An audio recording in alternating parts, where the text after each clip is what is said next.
अमेरिकी डेलीगेशन पहुंचा है, जेडी वेंस के साथ मुलाकात करने पहुंचा है अमेरिकी डेलीगेशन। रावलपिंडी के नूर खान एयरबेस पर ये प्लेन पहुंचा। अमेरिकी डेलीगेशन को लीड कर रहे हैं जेडी वेंस। शहबाज शरीफ से मिलेंगे दोनों डेलीगेशन। ईरान अमेरिका के डेलीगेशन मुलाकात करने वाले हैं।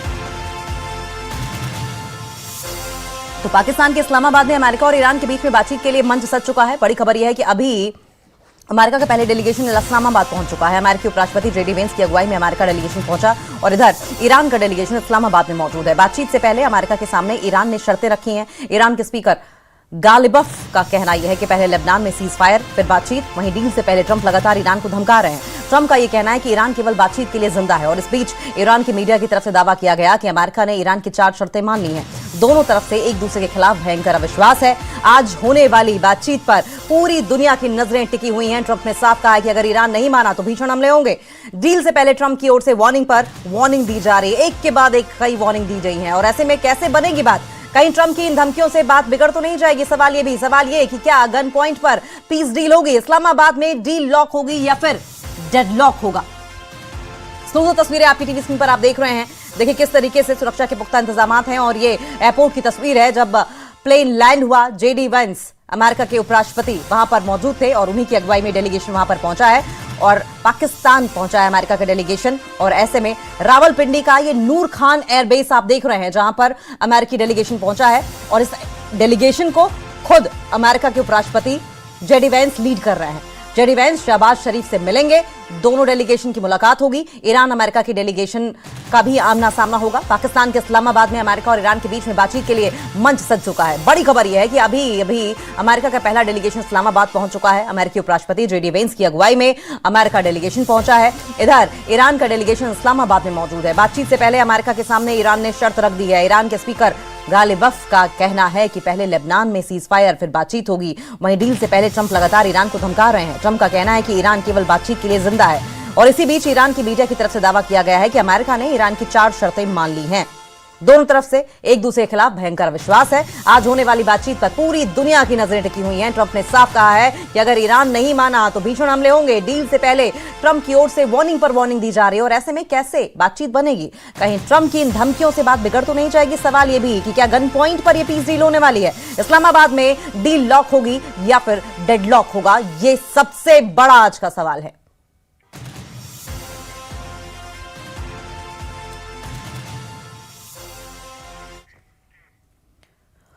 और एक और ब्रेकिंग न्यूज आ रही है। पाकिस्तान के पीएम से दोनों प्रतिनिधिमंडल मिलेंगे। शहबाज शरीफ से दोनों रिप्रेजेंटेटिव्स मिलने वाले हैं। दोनों डेलीगेशंस अलग अलग मिलेंगे। पाकिस्तान से पीएम से पाकिस्तान के मुलाकात होगी। आपको बता दें कि पीएम से मुलाकात होगी, साथ साथ पाक पीएम से बैठक के बाद ईरान यूएस की भी बातचीत होगी। दोपहर 1 बजे शहबाज से डेलीगेशन की मुलाकात हो सकती है। तो बड़ी खबर सामने आ रही है, पाकिस्तान के पीएम से मिलेंगे दोनों प्रतिनिधिमंडल। शहबाज शरीफ से मिलेंगे दोनों प्रतिनिधिमंडल, अलग अलग मिलेंगे।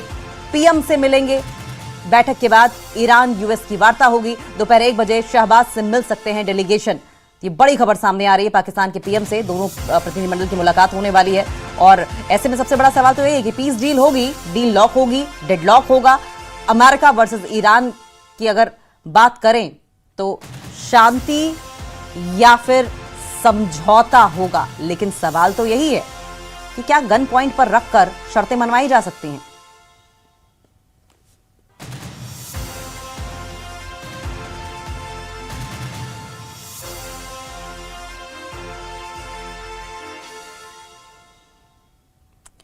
तो बड़ी खबर सामने आ रही है और ऐसे में इस बीच आप देखिए किस तरीके से लगातार खबरें आ रही हैं। उन खबरों के बीच में अब अमेरिका का जो डेलीगेशन है वो भी पहुंच चुका है। ईरानी डेलीगेशन पहले ही इस्लामाबाद पहुंच गया था और इस पर गालिबाफ बोले हैं कि हमारी नीयत अच्छी है लेकिन अमेरिका पर भरोसा नहीं कर सकते हैं। ये सबसे बड़ी बात है, गालिबफ की ओर से कहा गया है। ईरानी डेलीगेशन का नेतृत्व संसद के स्पीकर मोहम्मद बागेर गालिबफ कर रहे हैं और उनके साथ अब्बास अराक्ची भी पाकिस्तान पहुंचे हैं। एयरपोर्ट पहुंचने पर पाकिस्तान के फील्ड मार्शल असीम मुनीर और विदेश मंत्री इरशाद डार ने उनका स्वागत किया था। और अब ये तस्वीर देख रहे हैं जिसमें आप देखिए किस तरीके पाकिस्तान के प्रधानमंत्री शहबाज शरीफ की, हालांकि ये फाइल फुटेज है लेकिन जेडी वेंस इस वक्त वहां पहुंच चुके हैं। और सबसे बड़ी बात तो यह है कि अमेरिका के साथ सीज फायर पर बातचीत के लिए ईरानी प्रतिनिधिमंडल कल देर रात इस्लामाबाद पहुंचा था। ईरान के सरकारी मीडिया के मुताबिक ईरानी डेलीगेशन का नेतृत्व संसद के स्पीकर मोहम्मद बागेर गालिबफ खुद कर रहे हैं। उनके साथ अब्बास अराक्ची भी पाकिस्तान पहुंचे और इसके साथ ही कहा गया कि बातचीत तभी आगे बढ़ेगी जब वॉशिंगटन तेहरान की पूर्व शर्तों को स्वीकार कर लेगा। वॉशिंगटन तेहरान की पूर्व शर्तों को स्वीकार कर लेगा। एयरपोर्ट पहुंचने पर पाकिस्तान के फील्ड मार्शल आसिम मुनीर और विदेश मंत्री इसहाक डर ने उनका स्वागत किया है। तो इससे जुड़ी एक और ब्रेकिंग न्यूज सामने आ रही है। इस्लामाबाद में शांति वार्ता से पहले रूस का बयान सामने आया है। वार्ता के सभी पक्ष जिम्मेदार होंगे, जिम्मेदारी के साथ व्यवहार करें, रशिया ने कहा है। वार्ता संकट के समाधान का मौका दे सकती है, रशिया कह रहे हैं। विवादों का समाधान राजनयिक माध्यम से हो सकता है। देखिए, ये बहुत इंपॉर्टेंट बात है जो मुझे लगता है कि अगर अभी तक के बातचीत में देखें तो भारत का भी यही स्टैंड रहा है।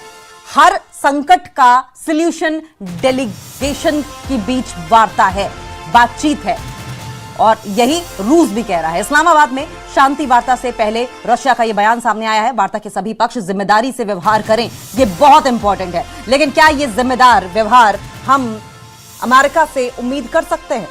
जिम्मेदार, क्योंकि डोनाल्ड ट्रंप को आमतौर पर यू टर्न लेने के लिए, मूडी व्यवहार के लिए जाना जाता है, और ऐसे में क्या ये जिम्मेदार रवैया अमेरिका की ओर से भी दिखाया जाएगा? वार्ता संकट के समाधान का मौका क्या रशिया दे सकता है? विवादों का समाधान क्या हो सकता है? राजनयिक माध्यम से होना चाहिए हर विवाद का हल। तो इस्लामाबाद में शांति बनेगी या फिर ये जो शांति है ये आने वाले समय में बिगड़ती हुई दिखाई देगी? अमेरिका वर्सेस ईरान, शांति या समाधान, आज का सबसे बड़ा सवाल यही है। तो बड़ी खबर सामने आ रही है, पाकिस्तान में बातचीत होने वाली है, शांति का रास्ता निकलेगा वार्ता संकट के बीच में। ये बड़ी अपडेट आ रही कि जेडी वैंस अपने डेलीगेशन के साथ पहुंच गए हैं। रावलपिंडी के आपने नूर खां एयरबेस पर उनको देखा, और इससे पहले गालिबफ साथ साथ अब्बास अराक्ची भी पहुंचे हैं पाकिस्तान। लेकिन बहुत क्लियर है, एक तरफ अमेरिका अड़ा हुआ है कि ईरान नहीं माना तो हमले होते रहेंगे। सवाल यह भी कि क्या गन पॉइंट पर हमले करेंगे? दूसरी बड़ी बात यह कि ईरान की ओर से कह दिया गया है कि जब तक तेहरान की पूर्व शर्तों को नहीं माना जाता, बातचीत आगे नहीं बढ़ पाएगी। ऐसे में दोनों पक्ष आपस में अपने अपने स्टैंड पर अड़े हुए हैं, और ये स्टैंड किसी ना किसी को कहीं ना कहीं झुकना पड़ेगा। कुछ पॉइंट पर संभवतः अमेरिका झुके, कुछ पॉइंट पर ईरान झुके, तभी संभव है कि बातचीत आगे बढ़ सकती है या बातचीत के जरिए समाधान निकाला जा सकता है। नहीं तो डेडलॉक वैसा का वैसा बना रहेगा जैसा कि अभी तक कई दौर की वार्ता के दौरान बना रहा, चाहे कतर में बातचीत हो या इसके अलावा कई दौर की बातचीत की बात जिस तरीके से अमेरिका करता रहा है, नेतन्याहू करता रहा। हालांकि यहां पर होना इजराइल को भी चाहिए था, लेकिन जिस तरीके से पाकिस्तान की ओर से एक तरफ पीस की बातचीत की गई, एक तरफ डेलीगेशन की बातचीत की गई, मध्यस्थता की बातचीत की गई, और उसके बाद इजराइल को कैंसर कह दिया गया, और उसके बाद फिर दबाव में आकर ये पोस्ट डिलीट भी की गई। तो इजराइल ने नामुनासिब समझा पाकिस्तान जाना, क्योंकि इस तरह का बर्ताव अगर पाकिस्तान की ओर से, किसी भी देश की ओर से, किसी दूसरे देश की ओर से, किसी दूसरे देश के लिए किया जाता है जिसको वो देश के तौर पर, गेस्ट के तौर पर आमंत्रित कर रहा हो, उसके लिए ऐसी भाषा का इस्तेमाल करना ये किसी को भी गवारा नहीं होगा। तो इजराइल ने तय किया कि वो नहीं आएगा। लेकिन सवाल यहां पर अब इस बात को लेकर है कि ट्रंप क्या करते हैं? क्या ट्रंप अपनी मनमानी करते रहते हैं? क्या ट्रंप अपनी वो शर्तें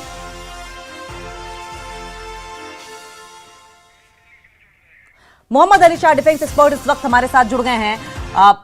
अली शाह सर, देखिए जिस तरीके से आज ये डेलीगेशन पहुंचा है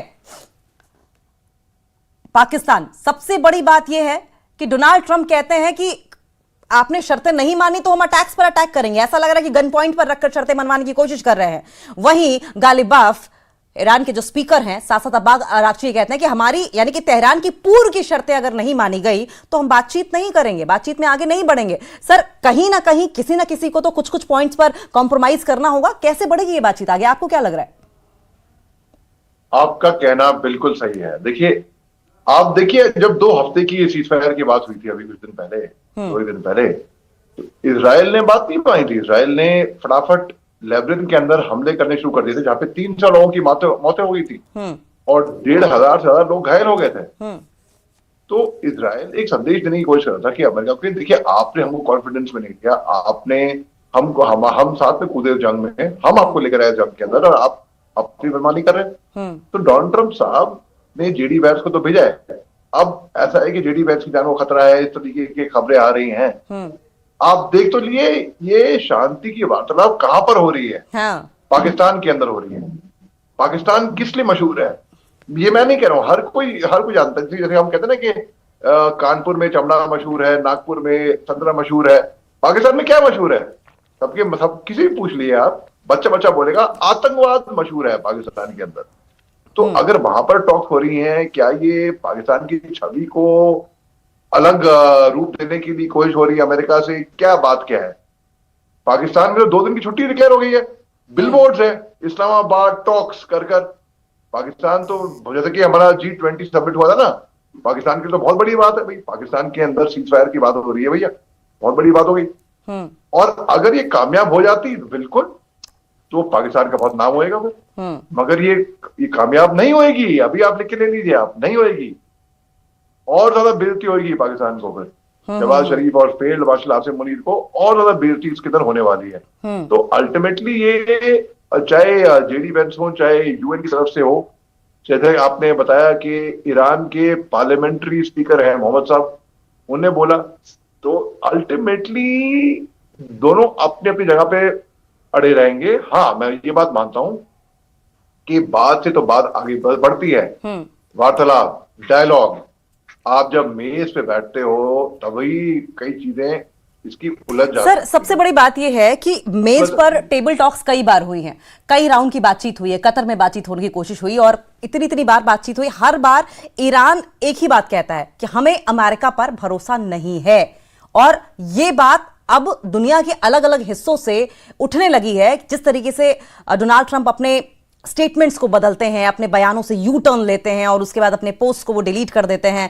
एक बार में कई social media platform, truth social पर वो 1 घंटे में 60 पोस्ट कर देते हैं। सर, क्रेडिबिलिटी बहुत इशू है डोनाल्ड ट्रंप को लेकर। ऐसे में कैसे अमेरिका अपनी बातें मनवाएगा?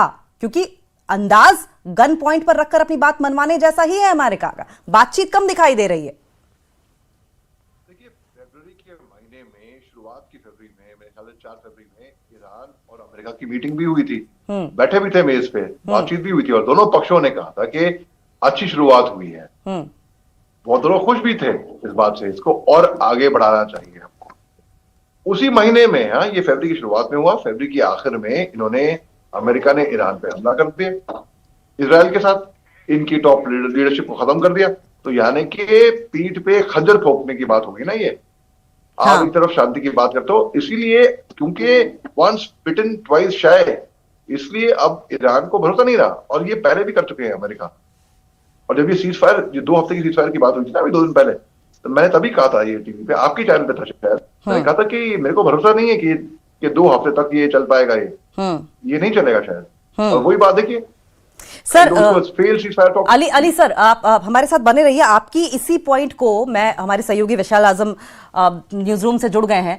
विशाल सर कह रहे थे कि 2 हफ्ते भी सीज फायर नहीं चलेगा। सवाल तो यही है कि अगर आप अपने स्टेटमेंट्स बदलते रहेंगे, क्रेडिबिलिटी नहीं दिखाएंगे, तो कैसे ईरान भरोसा करेगा? एक तरफ आप बातचीत की बात करते हैं, दूसरी तरफ आप धमकाते हैं। ऐसे में कौन सी बात होती है? गन पॉइंट पर रखकर किसी से बातचीत नहीं की जाती, सिर्फ डराया धमकाया जाता है। बिल्कुल अंकिता, बहुत शुक्रिया आपका। और अभी हम बातचीत सुन रहे थे, आपकी जो बात हो रही थी हमारे विशेषज्ञ से। देखिए, इसमें 2 बात अहम है काफ़ी। पहली बात ये है कि अमेरिका कहीं ना कहीं इस बात को वो समझ नहीं पा रहा है कि जो पोजीशन आज से पहले अमेरिका की हुआ करती थी, यानी ईरान के साथ जो उसका टकराव हुआ, ये 2026 वाला और 2025 वाला भी, तो उस टकराव से पहले जो एक अमेरिका की पोजीशन थी सुपर पावर की, उसमें कुछ ना कुछ तब्दीली आई है। ये अमेरिका रियलाइज करना चाहिए, जो नहीं कर पा रहा है मुझे लगता है। उसकी सबसे बड़ी वजह क्या है कि इसमें कोई डाउट नहीं है कि अमेरिका एक सुपर पावर है, यानी जो पूर्व परिभाषित जो चीज़ें हैं, उसके पास दुनिया की सबसे बड़ी आर्मी है, उसके पास वो इकोनॉमी का सबसे बड़ा पावर है। लेकिन जो मॉडर्न वॉरफेयर है, उसमें बहुत सारी तब्दीलियां आ गई हैं। अब आप देखिए कि एक ड्रोन के हमले को कितना बड़ा तस्वर किया जाता है, और एक ड्रोन को जिसका खर्चा मतलब $20,000 तक में हो सकता है, उसे मारने के लिए उससे 10 गुना, 20 गुना, यहाँ तक कि कभी कभी 50 गुना ज़्यादा महंगा मिसाइल जो है अमेरिका ने इस्तेमाल किया। तो हुआ क्या है, दरअसल अमेरिका की सोच से बिल्कुल उलट ये जो ईरान के साथ उसका जो संघर्ष करे, हालांकि ये संघर्ष नहीं कहना चाहिए, तो बदाबता एग्रेशन था, जैसा कि ईरान कह रहा है कि हम पर आपने अटैक किया तो ये हमारा, तो इस चीज को अमेरिका रियलाइज नहीं कर पा रहा है। दूसरी तरफ क्या है कि जो ग्राउंड रियलिटी ये है कि अमेरिका की इस जंग को खुद अमेरिकन आर्मी या अमेरिका की जनता वो कन्विंस नहीं है कि भाई अमेरिका अगर अटैक कर रहा है ईरान पे तो क्यों कर रहा है, क्या बड़ी वजह है। आप हमारे लिए किस तरह से और कैसे ईरान थ्रेट था? विशाल विशाल एक चीज आपने अमेरिका की बात की, कई मामलों में इजराइल के मामले में भी ऐसा महसूस होता है कि इजराइल की जनता भी नहीं चाहती कि उनके बेटे, उनके बच्चे अमेरिका के कहने पर इस तरीके से ईरान के साथ लड़ाई में झोंक दिए जाएं। ऐसी भी बहुत सारी खबरें सामने आई थी कि वहां पर भी तनाव दिखाई दे रहा है। देखिए, इसराइल में भी लगातार वहाँ प्रोटेस्ट होते रहे हैं, तेल अवीव में हो, यहाँ तक कि आपको पता है कि बेंजामिन नेतन्याहू के खिलाफ कई बार प्रोटेस्ट हुए हैं। लेकिन देखिए, होता क्या है कि किसी भी देश में जो ग्रुप ऑफ पीपल है वो अलग अलग, उनकी तादाद या उनकी संख्या, लेकिन ये देखा जाता है कि मेजॉरिटी जो है वो क्या कर रही है या उसका सपोर्ट क्या है। देखिए, जब तक आपके ऊपर कोई नुकसान नहीं होता है तो आपको लगता है कि वेल एंड गुड, हमारा देश है, हमारा देश कुछ अगर कर रहा है तो हमारी सेफ्टी के लिए कर रहा है। बट जब आपके ऊपर नुकसान होना शुरू होता है, जब आपके बंकर्स के अंदर में मिसाइलें गिरनी शुरू हो जाती है, तो आपको कहीं ज्यादा लगता है कि नहीं, ये तो हमारे लिए बड़ा मुश्किल है। और दूसरी बात ये कही जाती है कि देखिए, ये जो बेंजामिन नेतन्याहू है वो करप्शन के मामले में पूरी तरह से मुलविस हैं, उन पर कई तरह के चार्जेस हैं और इतने चार्जेस हैं कि वो उस मामले में अगर ट्रायल होता तो वो जेल भी उनको हो सकती थी। लेकिन खुद इसके बारे में डोनाल्ड ट्रंप ने हस्तक्षेप किया था और ये कहा था कि अभी जो सिचुएशन वहां पर है तो मेरे ख्याल से इसको अभी छोड़ देना चाहिए इस मामले को। तो इस तरह के मामले थे। तो अगर यानी कि मुद्दा भटकाने की एक तरीके से विशाल कोशिश की गई थी। लेकिन हम एक बार अली सर का भी रुख कर लेंगे। जैसा कि विशाल अली सर कह रहे थे, एक छोटे से ड्रोन के लिए इतने बड़े बड़े आर्मामेंट्स का इस्तेमाल अमेरिका कर रहा है। कई बार ऐसा लगता है कि अमेरिका वो क्लास मॉनिटर है जो हर दूसरे स्टूडेंट को बुली करना चाहता है, लेकिन जब सभी परेशान हो जाते हैं तो दांव उसके ऊपर उल्टा पड़ जाता है। दूसरा ये कि क्या अमेरिका के केस में खिसियानी बिल्ली खंबा नोचे वाली कहावत फिट होगी क्या? जी बिल्कुल दुरुस्त फरमाया आपने और मैं विशाल बिल्कुल। देखिए, अमेरिका जो है ना, डोनाल्ड ट्रंप साहब पूरी तरीके से फंस चुके हैं। सर, आपकी आवाज थोड़ी कम आ रही है। सर, आपका ऑडियो थोड़ा कम आ रहा है। ये फोन आने लगे इसके लिए माफ कीजिएगा, फोन आने लगे इसके लिए मैं ये अब आवाज बिल्कुल आ रही है सर। ओके, माफ कीजिएगा, ये एक ही टाइम पे मीटिंग शो हो रही है तो एक ही टाइम पे सारे चैनल एक ही टाइम पे फोन कर रहे हैं इसके लिए। अच्छा, मैं ये कह रहा हूँ कि देखिए, अब डोनाल्ड ट्रंप साहब फंस चुके हैं जी पूरी तरीके से और ये उनके लिए सुनहरा मौका था एक ग्रेसफुल एग्जिट करने का युद्ध में से, जो कि ईरान ने इजराइल ने मिट्टी पलेट कर दी। इजराइल ने लेबनान पे मारकर मिसाइल मार के 300 कैजुअल्टी हुई है, 300 फेटल, 1500 से ज्यादा ऊपर लोग घायल जख्मी हुए हैं बुरी तरीके से। तो मिट्टी पलेट कर दी पूरी अमेरिका की, क्योंकि आपने हमको नहीं लिया कॉन्फिडेंस में, ये लिए हम नहीं सीज़फायर। लोगों का ये मानना था कि इजराइल मानना पड़ेगा अमेरिका की बात, लेकिन इजराइल नहीं माना। अब जेडी वेंस ने भी कहा, सपोर्ट किया कि भाई हाँ, लेबनान उस सीज फायर एग्रीमेंट में शामिल नहीं था। क्या एक ऐसा प्लान ड्रॉ हुआ था कि क्या कौन शामिल है कौन शामिल नहीं है? शांति वार्ता की बात क्या होती है? शांति वार्ता की बात ये होती है ना, अब शांति रखें, सीज फायर हो ताकि आगे ना हो। लेकिन अब वही ईरान को बिल्कुल भरोसा नहीं है और मीटिंग करने आ तो गए हैं, लेकिन मैं तो कह रहा हूं कि अपना वक्त जाया करने आए हैं। पाकिस्तान जैसे मुल्क में जो कि आतंक के लिए जाना जाता है, अब वहां पर पीस टॉक कर रहे हैं तो, और बिफोर द टॉक्स ओनली आपको पता है नतीजा क्या निकलने वाला है? नतीजा कुछ खास निकलेगा नहीं। एक स्ट्रेटेजिकल पॉज का ऐलान हुआ था। स्ट्रेटेजिकल पॉज था जो टाइम वक्त देता है दोनों पक्षों को रिग्रुप, रिकैलिब्रेट, अपने रिकूप करने का, अपनी स्ट्रेटेजी बनाने का। आपने इजराइल ने तो बात नहीं मानी। अब आप शांति वार्ता की बात करते हैं, इजराइल क्यों नहीं आया? इजराइल को क्यों नहीं रखा इनके? और डोनाल्ड साहब कोई बच्चे तो है नहीं कि प्रिंस सलमान ने बोला, सऊदी अरेबिया ने बोला कि ठोको ईरान को, मैंने ठोक दिया। अरे मेरे को इजराइल ने बोला और इजराइल कट लिया पतली गली से। आप ऐसे तो बच्चे तो है नहीं, इतना दिमाग होना चाहिए। आप झूठे हैं करके मानता हूं, डोनाल्ड ट्रंप साहब एक नंबर के झूठे हैं, क्योंकि वो इनकी कोई क्रेडिबिलिटी है नहीं। तो इसलिए ईरान को भरोसा नहीं है और I think rightly so. Iran को अब ये इस पीस टॉक्स में ना स्टेक्स लगी हुई हैं दुनिया भर की, क्योंकि स्ट्रेट ऑफ हॉर्मुज का इसके ऊपर फैसला होने वाला है। मगर एक बात जरूर है, ईरान जरूर मजबूत निकल कर आया है युद्ध के बाद। स्ट्रेट ऑफ हॉर्मुज पे पहले वो कंट्रोल नहीं करता था, अब वो कंट्रोल कर रहा है। टोल टैक्स नहीं वसूल करता था, अब टोल टैक्स वसूल करने लग गया। अब वो डिसाइड कर रहा है कि इजराइल अमेरिका की शिप्स यहाँ से नहीं जाएंगी। अब वो उसके ऊपर सैंक्शन लगे हुए थे। अब हालांकि ऑफिशियल कोई सैंक्शन खुले नहीं है। ठीक है, माफ कीजिएगा अली साहब, आपको रोकेंगे, लेकिन थोड़ी देर में ईरान अमेरिका के बीच में बातचीत होने वाली है। बड़ी अपडेट सामने आ रही है, अलग अलग उच्च स्तरीय बैठकों से शुरुआत होगी। बड़ी अपडेट, जेडी वैंस पहले ही नूर खान एयरबेस रावलपिंडी पहुंच चुके हैं। डेलीगेशन अमेरिका का पहुंच चुका है, इससे पहले ईरान का डेलीगेशन भी पहुंच चुका था। आपने देखा अब्बास अराक्ची पहुंचे हैं, गलिबाफ पहुंचे हैं, और साफ तौर पर ईरान की ओर से कह दिया गया है कि तेहरान की पूर्व शर्तें अगर नहीं मानी गई तो बातचीत आगे नहीं बढ़ेगी। दूसरी तरफ बार बार ट्रंप ये कह रहे हैं कि अगर अमेरिका की शर्तें नहीं मानी गई, अमेरिका की बात नहीं मानी गई तो अंजाम बुरा होगा, यानी कि गन पॉइंट पर अमेरिका अपनी बातें मनवाना चाह रहा है। ईरान अपने पक्ष में अड़ा हुआ है, अपने स्टैंड पर अड़िग है, और ऐसे में बात इस बात को लेकर उठ रही है कि जो जगह चुनी गई है, यानी पाकिस्तान जैसा देश, ऐसे में क्या पाकिस्तान की मध्यस्थता से ये जो मामला है उसे सुलझाना कितना मुमकिन है। थोड़ी देर में ईरान अमेरिका के बीच में वार्ता होने वाली है, अलग अलग उच्च स्तरीय बैठकों से शुरुआत होगी, और सीधा विशाल का रुख कर लेंगे, हमारे सहयोगी का विशाल। अली सर हमारे साथ डिफेंस एक्सपर्ट जुड़े हुए थे। आपने सुना कि उन्होंने इजराइल के न आने पर सवाल उठाए कि सवाल यह भी उठ रहा है कि क्या इजराइल और अमेरिका एक लीग पर हैं भी या नहीं, या दोनों के बीच में बहुत सारे पॉइंट्स पर मतभेद हैं। दूसरा, पाकिस्तान को लेकर बड़े सवाल उठाए जा रहे हैं कि पाकिस्तान जैसी जगह को चुना गया, पाकिस्तान जैसी जगह को चुने जाने को लेकर आपका व्यू क्या है? क्या लगता है कि इससे क्या संदेश जाएगा दुनिया भर में? दोनों सवाल बताएं।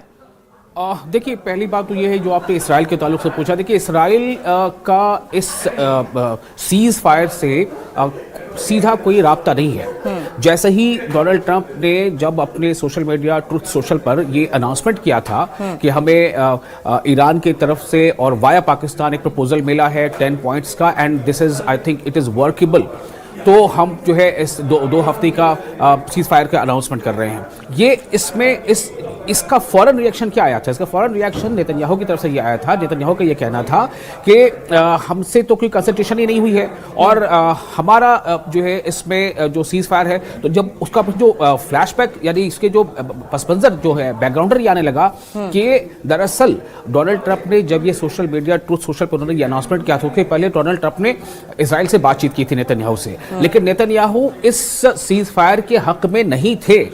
क्योंकि देखिए, हमें यह समझना पड़ेगा, अमेरिका ने जब अटैक किया है ईरान पर, उसके मकासद, उसका अपना एजेंडा कुछ और हो सकता है, लेकिन इजराइल का एजेंडा कुछ और है। और इजराइल का जो एजेंडा है, उस एजेंडे में ये कहीं से फिट नहीं बैठता है कि सीज फायर हो। इजराइल दरअसल ईरान के खिलाफ एक लंबी लड़ाई चाहता था, और इजराइल ये चाहता था कि लंबी लड़ाई हो, इतनी लड़ाई लंबी हो कि ईरान बिल्कुल कमजोर हो जाए, और इसमें इजराइल को अमेरिका का साथ चाहिए था।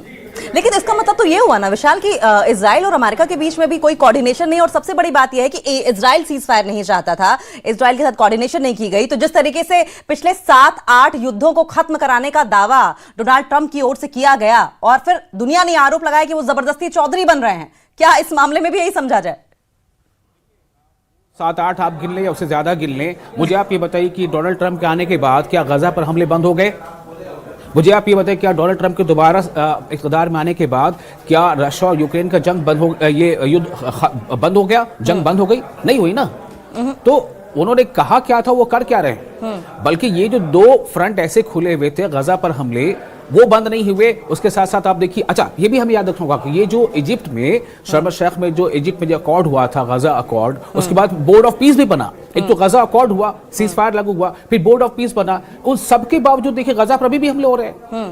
तो ऐसा तो नहीं है विशाल कि बार बार अमेरिका की मौजूदगी, हर 2 देश या 3 फ्रंट्स पर जब लड़ाई होती है, कहीं ना कहीं आग में घी का काम कर जाती है बजाय के सॉल्व होने के? देखिए, इसमें तो मुझे लगता है कि इसके अलग अलग एंगल हो सकता है इस चीज़ को समझने का, और इसमें 2 राय नहीं है। अगर आप डेटा देखेंगी कि अमेरिका की सबसे बड़ी इकोनॉमी है देश की, ये सब जानते हैं, देश का मतलब दुनिया की, और दुनिया की इकोनॉमी में अमेरिका की इकोनॉमी हथियारों से जो आती है वो भी सबसे बड़ी है, ये भी सब जानते हैं कि बहुत बड़ा जो सबसे बड़ा सप्लायर है हथियार का, वो कौन है? अमेरिका है जी। तो अब अमेरिका की ये इंडस्ट्री कहाँ टिकी हुई है? वो हथियार आखिर कहीं ना कहीं किसी न किसी रीजन में वो हथियार बिकेंगे। हथियार खरीदने की नौबत कब आएगी? जब कहीं ना कहीं कोई कॉन्फ्लिक्ट हो। अब जिस कॉन्फ्लिक्ट से सीधे तौर पर अमेरिका का फायदा होता है, तो वहां पर तो सारी चीजें हैं, और जहां पर अमेरिका का नुकसान हो रहा होता है वहां पर उसको रुकवा देते हैं। बिल्कुल ठीक कह रहे हैं, और यही सवाल हम अली सर के पास लेकर जाएंगे। अली सर दोबारा हमारे साथ जुड़ गए। सर, दुनिया युद्ध की आग में जलती रहे, अमेरिका के हथियार बिकते रहे, अमेरिका की इकोनॉमी बूस्ट होती रहे, अमेरिका के पास पैसा आता रहे, क्या ये भी एक अल्टीरियर मोटिव हो सकता है? सुपर पावर के ये जो पागलपन है, ये फिनिकी एटीट्यूड है, इसके अलावा? देखिए बिल्कुल ये एक एटीट्यूड ये भी हो सकता है, मैं मानता हूं। मगर अमेरिका, डोनाल्ड ट्रंप साहब ने जो बड़े बड़े दावे किए थे ना, मैंने ये जंग रुकाई, मैंने वो किया, मैंने अब तक किसी ने मेरे को पीस प्राइज के लिए, नोबेल पीस प्राइज के लिए आपने सोचा नहीं, आपने मेरे को ये किया, ये सब बंकम है। मैं आपका इसमें अगर हल्का सा मेरे को आप टाइम दें, मैं बताऊंगा आपको। 1964 में ना, जब डोनाल्ड ट्रंप साहब जब स्कूल में थे, तो इन्होंने तो बोला था कि एक बेसबॉल मैच हुआ था एक स्कूल के साथ, और ये मैन ऑफ मैच इनको नवाजा गया था। फिर 1996 में टाइसन, आपको याद है, बहुत बड़े बॉक्सिंग स्टार थे, इवैंडर हॉलीफील्ड और माइक टाइसन के साथ एक बॉक्सिंग मैच हुआ था। मेरा नाम मोहम्मद अली है, मैं खुद बॉक्सर हूँ, इसलिए मुझे अच्छे से याद है ये बात। सब झूठ बोला गया। 2009 में इन्होंने गोल्फ को एक्वायर किया, और उसके ऊपर भी झूठ बोला। बेसिकली डोनाल्ड ट्रंप साहब की क्रेडिबिलिटी कुछ नहीं है। अगर आपको मैं बताऊं दिलचस्प बात, तो पिछले 4 साल में जब इनकी सत्ता थी, इन्होंने 30,500 टाइम्स समथिंग झूठ बोला है। Average 21 times in a day, मतलब एक दिन में 24 घंटे होते हैं। अगर आप 21 बार कोई झूठ बोल रहा है, तो आप सोच सकती हैं तो आदमी की क्रेडिबिलिटी क्या है। तो आप सोएंगे भी 6 घंटा, 18 घंटे। तो अमेरिका बार बार ये झूठ बोलेगा, और ईरान को भी तैयारी थी एक्चुअली कि अमेरिका ऐसा हमला कर सकता है। ईरान ने अपनी तैयारी पूरी कर रखी थी, तो इसीलिए ईरान अभी हार नहीं मान रहा है। आप देख लीजिए, 1 महीने ज्यादा ऊपर वक्त हो गया है, ईरान बल्कि भारी पड़ा है अमेरिका के ऊपर। ऐसा नहीं है कि कोई जीत रहा है कोई हार रहा है, मगर ईरान और मजबूत होकर निकल कर आ रहा है। अब क्यों, वो जख्मी शेर की तरह हो गया है ना ईरान। अब डोनाल्ड ट्रंप साहब, दुनिया जगह कर रही है डोनाल्ड ट्रंप साहब की। डोनाल्ड ट्रंप साहब is not America, America is not Donald Trump साहब। तो डोनाल्ड ट्रंप साहब की क्रेडिबिलिटी, अभी अमेरिका आई है, अब जेडी वैंस आए हैं, की जान को खतरा है, ऐसा कहा जा रहा है पाकिस्तान के अंदर, आतंकिस्तान के अंदर। भाई क्रेडिबिलिटी क्या है पाकिस्तान की? आप पाकिस्तान के अंदर शांति वार्ता कर रहे हो, अरे भैया देख तो लो कहां पर शांति वार्ता की बात हो रही है। जो लोग आए हैं क्या वो महफूज हैं? ये बात सही कह रहे हैं सर। मैं तो आपके उस पॉइंट से उबर नहीं पा रही हूँ, और रह के इस बात को लेकर हंसी आ रही है कि डोनाल्ड ट्रंप इतना झूठ बोलते हैं, ये चीज इतनी कॉमन हो गई है कि लोगों ने डेटा तक बनाना शुरू कर दिया, डेटा तक